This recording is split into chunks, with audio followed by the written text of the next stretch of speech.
మన ప్రధానమంత్రి శ్రీ నరేంద్ర మోడీ గారికి, అట్లాగే union education minister Shri Dharmendra Pradhan గారికి, Vineet Joshi honourable chairman UGC, ఇతర కూటమి నాయకులు, ఎమ్మెల్యేలు, ఎంపీలు, central ministers from Andhra Pradesh, Shri Chandrababu Naidu ముఖ్యమంత్రి గారు, పవన్ కళ్యాణ్ గారు deputy CM and honourable education minister and IT Andhra Pradesh Shri Nara Lokesh గారు, మీ అందరికీ ఇదే నా విన్నపం. ఇది ఒక విజ్ఞప్తిగా తీసుకొని మీరు దయచేసి ఈ వీడియోని పూర్తిగా చూసి దీని మీద స్పందించాలని కోరుతూ నేను ఇది స్టార్ట్ చేస్తున్నాను. శ్రీ ప్రధానమంత్రి గారు సబ్కా సాత్, సబ్కా వికాస్, సబ్కా విశ్వాస్, సబ్కా ప్రయాస్ చెప్పి ఆయన ప్రయాస చెప్పి ఆయన ఒక స్లోగాన్తో ఆయన ప్రభుత్వాన్ని 2014లో స్టార్ట్ చేశారు. ఆ 2014లో ప్రజల విశ్వాసం కోసం, ప్రజల కోసం అని చాలా రకాలుగా ఆయన తన స్లోగాన్లో చెప్పి ఆయన ముందుకు వెళ్తున్న సమయంలో ఇప్పుడు ఆంధ్ర యూనివర్సిటీలో జరుగుతున్న, ఒక విధంగా చెప్పాలంటే గెస్ట్ ఫ్యాకల్టీకి జరుగుతున్న అన్యాయాన్ని ఈ వీడియో ద్వారా మీ దృష్టికి తీసుకురావడం కోసం, అన్యాయం అనేది తెలిసి జరుగుతుందా, తెలియ జరుగుతుందా, నామ్స్ ప్రకారంగా జరుగుతుందా లేదా అన్నది ఇక్కడ మనం మాట్లాడుకునేది. మిగతా విషయాలు ఏవి కూడా మనకి అవసరం లేదు. ఎందుకోసం అంటే guest faculty in Andhra university almost 140-150 వరకు ఉన్నారు. వాళ్ళందరికీ కూడా కనీస వేతనాలు అంటే మినిమం వేజెస్ యాక్ట్ ప్రకారంగా కూడా వాళ్ళ శాలరీస్ లేవు అన్నది వాళ్ళు చెప్తున్న విషయం.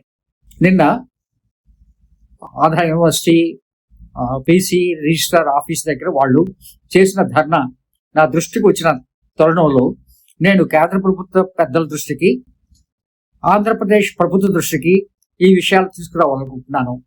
ఎందుకోసం అంటే ఒకవేళ మనం ఏం చెప్తున్నామంటే ఈక్విటీ అని చెప్తూ, పేదరిక నిర్మూలన అని చెప్తూ, అట్ ది సేమ్ టైం అంటే తలసరి ఆదాయం విశాఖపట్నంలో అందరికంటే చాలా హైయెస్ట్ గా ఉందని చెప్తూ, ఇక్కడ గెస్ట్ ఫ్యాకల్టీ కేకలు ఎలా ఉన్నాయంటే మాకు యూజీసీ నామ్స్ ప్రకారంగా 50,000 రూపీస్ పర్ మంత్ రావాలి. ఎందుకంటే గెస్ట్ ఫ్యాకల్టీ అంటే వాళ్ళు డాక్టరేట్ చేశారు, they are scholars and they are highly educated, competitive to teach the post graduate students as well as to the PhD students. అంటే ప్రొఫెసర్స్, అసిస్టెంట్ ప్రొఫెసర్స్ తాలూకా capacity ఉండి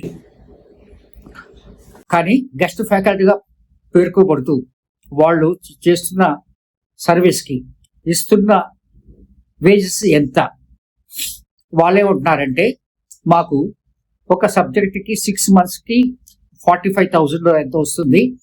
ఆ 45,000లో taxes అని చెప్పి ఇంకేదేదో కట్ చేసేసి మాకు 41,000 ఫర్ 6 monthsకి పే చేస్తారంటున్నారు. అంటే there is no timely wage. And if that is true, వాళ్ళు ఏం చెప్తున్నారు అది నిజమైతే వాళ్ళకి టైమ్లీ వేజ్ లేదు. అట్లాగే అట్ ది సేమ్ టైం ఏంటంటే మినిమం వేజెస్ కూడా లేదు.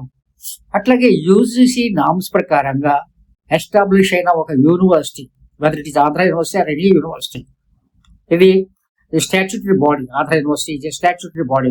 ఈ స్టాట్యూటరీ బాడీ సాధారణంగా ఏంటంటే ప్రజల నుంచి ఒబీడియన్స్ టు ది లా అనేది యాక్సెప్ట్ చేస్తుంది ప్రభుత్వం. మీరు మంచి సిటిజన్ గా ఉండాలి అనుకుంటే మొట్టమొదటి మీరు చేయాల్సింది ప్రభుత్వ విధానాలకు లోబడి ఉండాలి, రాజ్యాంగానికి మీరు లోబడి ఉండాలి. సో మీరు ఒక రెస్పాన్సిబుల్ సిటిజన్ అవ్వాలి అని చెప్తున్న ప్రభుత్వాలు, అట్లాగే కేంద్ర ప్రభుత్వం యూజీసీ గ్రాంట్స్ తీసుకుంటున్న యూనివర్సిటీ యూజీసీ నామ్స్ ఫాలో అవుతున్నాయా లేదా? యూజీసీ నామ్స్ ఫాలో కాకపోయినప్పుడు ఆ యూజీసీ నామ్స్ ఫాలో కాకపోవడానికి కారణమైన వ్యక్తుల మీద చర్యలు తీసుకోవాల్సింది ఎవరు? ఒకవేళ ఇది రాష్ట్ర ప్రభుత్వమే చేస్తున్నట్లయితే, అంటే ఎడ్యుకేషన్ మినిస్టర్ కానీ, చీఫ్ మినిస్టర్ కానీ, తర్వాత ఎడ్యుకేషన్ సెక్రటరీ, అలాగే చీఫ్ మినిస్టర్ తాలూకా ఆఫీస్లో ఉండే సెక్రటరీస్, వీళ్ళందరూ కూడా ఉమ్మడిగా రెస్పాన్సిబుల్ అవుతారు. అంతేకాకుండా యూనివర్సిటీస్కి వైస్ ఛాన్సలర్ ఎట్లాగో రాష్ట్రంలో ఉన్న యూనివర్సిటీస్ అన్నిటికీ కూడా ఛాన్సలర్ అట్లాగా. అంటే ఇక్కడ governor office dealing with education department అంటే universities is also highly responsible for this kind of violation of the UGC norms. వీళ్ళే కాకుండా ఉన్నత విద్యా మండలి, ఉన్నత విద్యకి ఉండే చైర్మన్, వైస్ చైర్మన్, సో వాళ్ళు ఏం చేస్తున్నారు, కనీస వేతనాలు యూజీసీ నామ్స్ ప్రకారంగా పే చేయకపోయినప్పుడు they are also responsible. So ఒకరు ఇద్దరు కాదు. అట్ ది సేమ్ టైం దీన్ని పర్యవేక్షించాల్సిన అధికారం ఉన్నది అటు యూజీసీకి, అంటే యూనివర్సిటీ గ్రాంట్స్ కమిషన్కి. సో యూనివర్సిటీ గ్రాంట్స్ కమిషన్ ఏం చేస్తుంది, ఈ రోజుల్లో 6 మాసాలకి 45,000 కటింగ్లు పోను 41,000 మీరు చేతికిస్తున్నప్పుడు వీళ్ళ పరిస్థితి ఎలా ఉంటుంది? వీళ్ళు కూలి పనికి వెళ్ళినా సరే, ఇంకా ఏదైనా వెళ్ళినట్లయితే కూడా పెర్ డే 700, 800 వచ్చే పరిస్థితులు. అంటే 22,000, 23,000 పెర్ మంత్ ఎర్న్ చేసుకోవాల్సిన వీళ్ళు పిహెచ్డి చేసి ప్రత్యేకమైన శిక్షణ పొంది 10 సంవత్సరాల నుంచి ఇదే డబ్బులకి సర్వీస్ చేస్తున్నారు అని అంటే it is what we call this one, it is not unemployment, it is underemployment as well as underpayment. So ఇట్లాగా సాధారణంగా ఏం చేస్తామంటే మనకి there is a labour act, అటు ఎంప్లాయ్మెంట్ ప్రావిడెంట్ ఫండ్ అక్కడ అటు సైడ్ ఉంది. ఇటు చూసినట్లయితే లేబర్ కమిషనర్స్ ఉన్నారు. ఇదంతా ఎక్స్‌ప్లాయిటేషన్ ఆఫ్ లేబర్ కాబట్టి ఇక్కడ చాలా మంది దీంట్లో రెస్పాన్సిబుల్ అవుతారు. అంటే మనకి చాలా హేమీలు ఉన్న విశాఖపట్నం అంటే అటు పల్లా శ్రీనివాసు, ఇటు గంటా శ్రీనివాసరావు గారు, వంశీకృష్ణ గారు, వెలగపూడి రామకృష్ణ గారు, గణబాబు గారు, విశాఖపట్నంకి రెస్పాన్సిబుల్ గా ఉండాల్సిన ఎంపీ భరత్ గారు, అట్లాగే ఇక్కడ విశాఖపట్నంతో చాలా క్లోజ్ అనుబంధం ఉన్న మన కేంద్ర మంత్రి శ్రీ రామ్మోహన్ రెడ్డి గారు, అట్లాగే మన విజయనగరం ఎంపీ అట్లాగే కొంతల రామకృష్ణ గారు, ఇట్లా బండారు సత్యనారాయణ గారు, ఇట్లా చాలా మంది దీంట్లో ఉన్నారు. అంటే Andhra university is not the problem of only Visakhapatnam, it is the problem of entire Uttarandhra మొత్తానికి, ఉత్తరాంధ్రే కాకుండా కోస్టల్ ఆంధ్రాకి ఇక్కడి నుంచి చాలా మహోమహులు దేశ విదేశాల్లో పనిచేస్తున్నారు. సో వాళ్ళందరూ కూడా ఎప్పటికప్పుడు చాలా అల్యూమిని మీటింగ్ అయినప్పుడు జిఎంఆర్ సంస్థ వాళ్ళు వస్తున్నారు, చాలా మంది పెద్ద పెద్ద వాళ్ళందరూ వస్తున్నారు. సో అందరికీ కూడా నా తాలూకా వినపం ఏంటంటే ఈ సెంటినరీ సెలబ్రేషన్ సందర్భంగా ఖచ్చితంగా ఈ minimum wages act, UGC act ఖచ్చితంగా ఇంప్లిమెంట్ అయ్యేటట్లుగా వీళ్ళందరూ తగు ఒత్తిడి తీసుకురావాలని ప్రార్థిస్తూ, at the same time to the prime minister and also to the honourable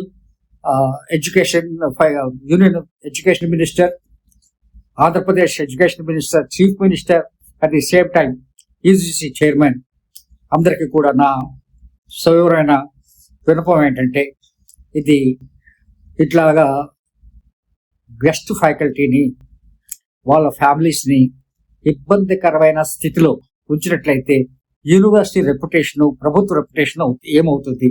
అదే కాకుండా సబ్కా సాత్ సబ్కా వికాస్ అని చెప్పి, సబ్కా విశ్వాస్ అని చెప్పి అందరి విశ్వాసాన్ని పొందాల్సిన అవసరం కూడా ప్రభుత్వానికి ఉంది. ఉమ్మడి ఈ కూటమి ప్రభుత్వం ఈ రోజు అధికారంలోకి వచ్చింది అంటే మేధావి వర్గం, విశాఖపట్నం అంటేనే మేధావి వర్గం, హైలీ ఎడ్యుకేటెడ్. అంటే ముఖ్యంగా చూసుకున్నట్లయితే అటు ఎంవిపి కాలనీ, పెదవాల్టేరు, చెన్వాల్టేరు, సిరిపురం జంక్షను, ఈ లొకాలిటీలో ఉన్న మేధావులందరూ కూడా ఇప్పుడు చాలా ఉన్నతమైన పదవుల్లో ఉన్నారు. శ్రీ వెంకయ్యనాయుడు గారు అయితే ప్రతి నెలకు, ప్రతి 15 రోజులకు ఒకసారి విశాఖపట్నం వస్తూనే ఉంటారు. ఆయన ఉపరాష్ట్రపతి పనిచేశారు. విశాఖపట్నం ఆంధ్ర యూనివర్సిటీ స్టూడెంట్ అయినా ఇట్లా ఎంతమంది ఉన్నారు. అట్లాగే సిక్కుల సింహం అని మనం చెప్పుకునే ఇటు రామ్మోహన్ రెడ్డి గారు. సో వీళ్ళందరూ కూడా ఖచ్చితంగా వాళ్ళ తాలూకా గళాన్ని వినిపించి ఆంధ్ర యూనివర్సిటీలో ఒకవేళ జరుగుతుంది అనుకున్నట్లయితే ఈ గెస్ట్ ఫ్యాకల్టీకి న్యాయం చేకూర్చిన బాధ్యత అందరికీ ఉంటుంది. అట్లాగే రాష్ట్రానికి ఇటు టీడీపీ అధ్యక్షుడిగా ఉన్న Palla Srinivas, so all are stakeholders in one way or the other. So ప్రతి ఒక్కరు, అట్లాగే వెలకపూడి రామకృష్ణ గారు, ఆయనకి పేదల పెన్నిధి అని చెప్పి ఆకలి అన్న వాళ్ళకి కానీ అవసరం ఉన్న వాళ్ళకి కానీ చాలా సహాయాలు చేసే వెలకపూడి రామకృష్ణ గారు అందరూ కూడా జాగ్రత్తగా మన విశాఖపట్నంలో ఉన్న ఈ ప్రెస్టీజియస్ యూనివర్సిటీకి సరిపోయిన జవసత్వాలు తీసుకురావాల్సిన బాధ్యత మీ అందరి మీద ఉంది. ప్రధానమంత్రికి దృష్టికి వెళ్ళేటట్లుగా తీసుకురావాల్సిన బాధ్యత కూడా మీదే ఉంది. మేము ఏ ఉద్దేశంతో అయితే, ఏ నమ్మకంతో అయితే మీ ప్రభుత్వాన్ని ఆహ్వానించాము, అంటే కూటమి ప్రభుత్వాన్ని ఆహ్వానించాము, అదే కూటమి ప్రభుత్వం అనవసరంగా ఈ ప్రాంతాల్లో రాజకీయంగా చిక్కుల్లో పడకుండా, అట్ ది సేమ్ టైం రాజకీయంగా కాకుండా ఒక విద్యా సంస్థకి సంబంధించిన విషయాలకు సంబంధించి మేధో బృందంగా మనం మాట్లాడుకుంటున్నది ఏంటంటే, మనం మన గవర్నర్ గారు కూడా ఒక సభలో మాట్లాడారు. ఆయన ఏమన్నారంటే, యూనివర్సిటీస్ ఉన్నత విద్య అన్నది ఏంటంటే it's torch bearer for the future generation అని చెప్పి కూడా ఆయన చెప్పారు. సో ఇది అబ్దుల్ నజీర్ గారికి కూడా, honourable governor and honourable vice chancellor, అట్లాగే వైస్ ఛాన్సలర్ ఒక responsibility, everything has to bring to the notice of the state government, central government. ఎందుకంటే ఎన్ని ధర్నాలు చేసినా ఆయన మాట్లాడే పరిస్థితి కాదు. ఆయన ఏంటంటే he's only link between the university as well as the state government and also UGC. So ఒకవేళ ఆయన కానీ ఇది వాళ్ళ దృష్టి తీసుకురాకపోయినట్లయితే, సమస్య పరిష్కారం కోసం ఆయన తీసుకురాకపోయినట్లయితే ఆయన తప్పు చేసినట్లు అవుతుంది. ఆయన తీసుకొచ్చినట్లయితే ఆయన ఏమి ప్రాబ్లం లేదు. ఆయన ఏంటంటే he's waiting for the instructions from the government. So ఇవన్నీ దృష్టిలో పెట్టుకొని I request, I appeal, I humbly beg honourable prime minister to look in to the matter and to do justice at the earliest possible. Thank you very much. All the best.